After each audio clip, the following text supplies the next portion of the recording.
Welcome to the Star Chamber.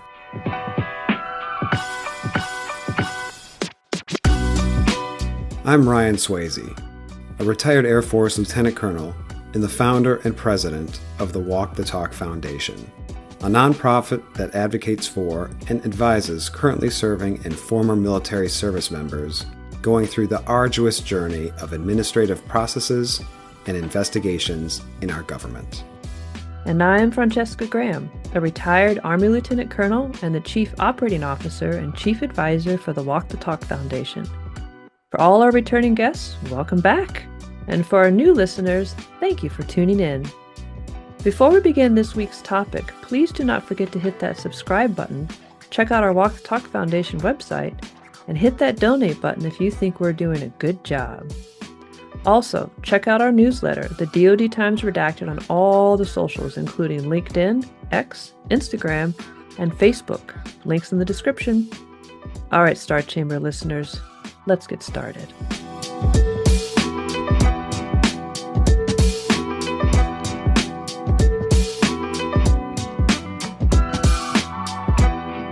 Welcome back, Star Chamber listeners, to episode 2 of this mini-series of the Axis of Evil. Last episode, we talked about the first of the triumvirate of evil, if you will, the Freedom of Information Act offices and their overseers, the Office of Government Information Services. In this episode, we'll be looking at the Board of Correction of Military Records, or BCMR. Now, there's a lot to cover, too much to cover, in fact. We can't cover every Board of Correction of Military Record for every service. So I'm going to walk through my personal experience with the Air Force's board and then liken it to the experiences of many of the clients we have at the Walk the Talk Foundation. Now, just for orientation purpose, the BCMR is kind of the dumpster catch-all, if you will. It's where every grievance that isn't solved via the normal avenues of redress, in many cases, Inspector General comes to mind, is sent to this BCMR, which consists of, who knows? You don't know the people who are on the board, you don't know the rank, you don't know how many people, you don't know how long it's going to take, you don't know how they arrive at the conclusion or what discussions occur. You just know it's this big black hole somewhere behind a 1990s era website in which you upload some documents and you petition the board.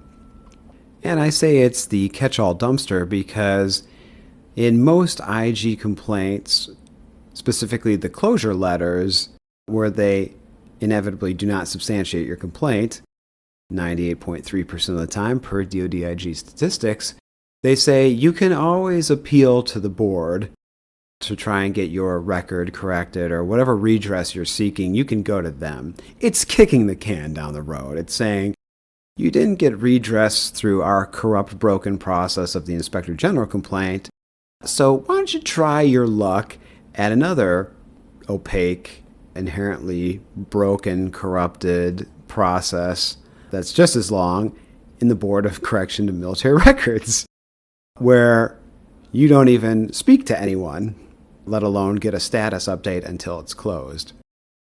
So let's go back to my personal experience with this board, and I really did this as more of an experiment to understand where the Walk the Talk Foundation clients were coming from and kind of gauge what to expect from the board and what chances of success, quote unquote, could be expected as well. In my penultimate assignment in the Defense Intelligence Agency, I received a performance evaluation that was anomalously bad.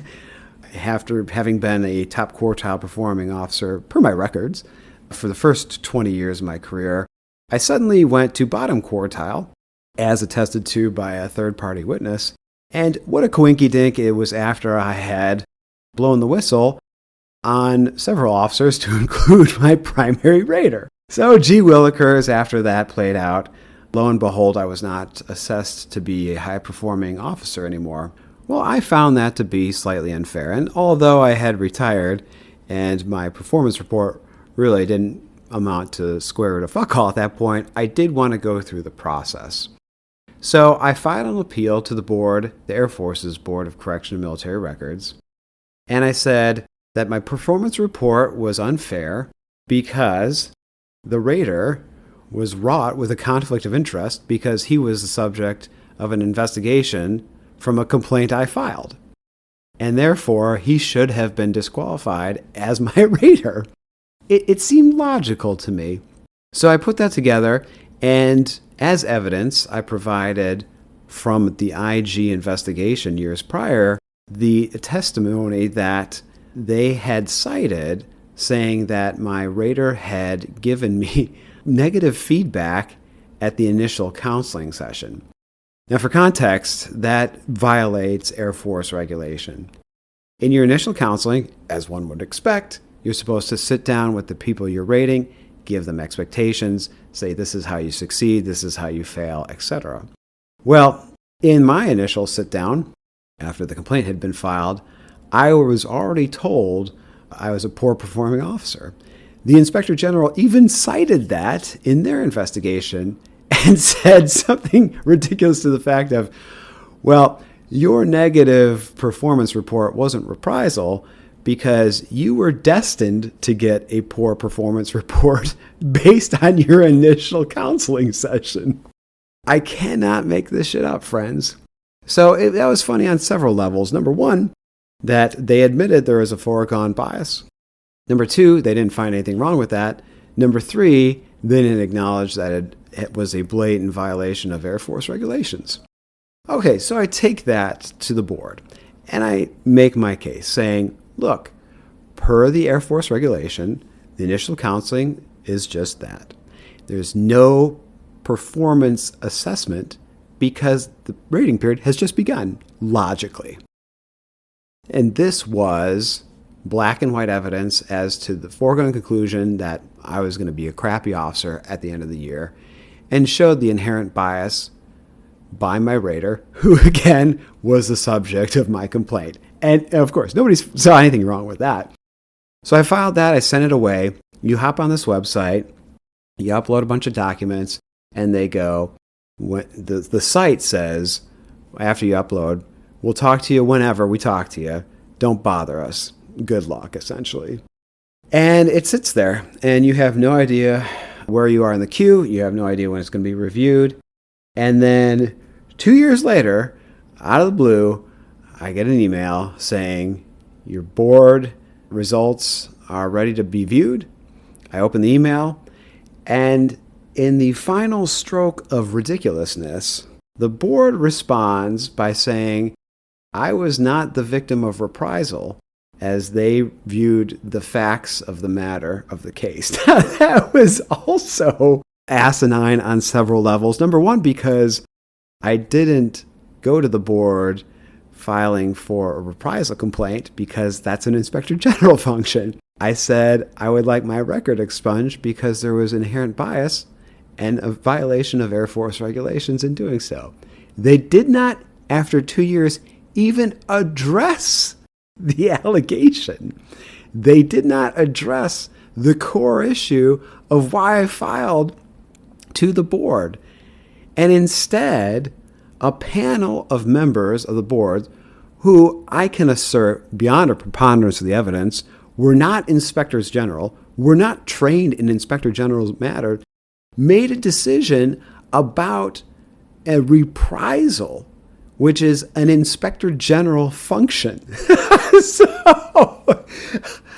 I complained to the board and said, hey, my performance assessment should be invalidated because of the rater's bias as proven by this.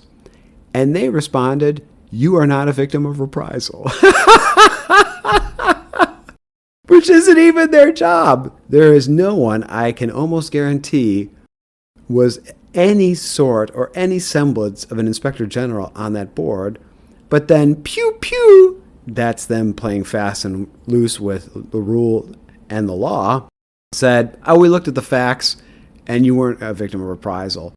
Not to mention, they didn't have any of the case files from the original reprisal complaint. So they couldn't have reviewed anything. But 2 years later, I get the email, and in a very DOD-IG-esque fashion, said, case closed, you lose. 2 years of waiting, a massive amount of time and effort put into the submission, and the board couldn't even be bothered to review the actual allegation. Now, this is not new news. If you've been following along Walk the Talk Foundation's newsletter or the Allies newsletters or news pieces about line of duty determinations, you notice this is a common theme. This is again from personnel offices within the Air Force.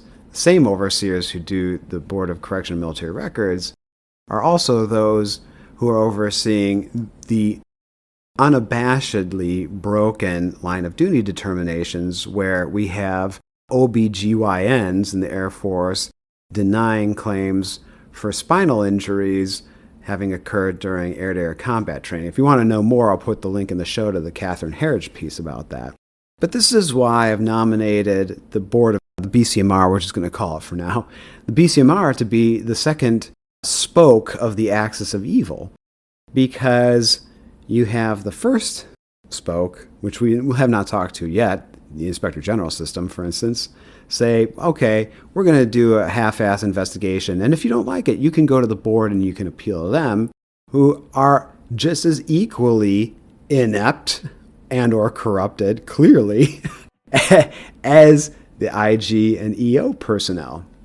And this BCMR is kind of your last hurrah. It's like, okay, all other avenues of redress have failed. Chain of command, Inspector General, equal opportunity. And now you're looking to set the record straight. You just want your record to be reflective of reality. So you go to this long, opaque, questionably motivated board just looking to make history right. And they can't, after 2 years, even be bothered to read what you sent.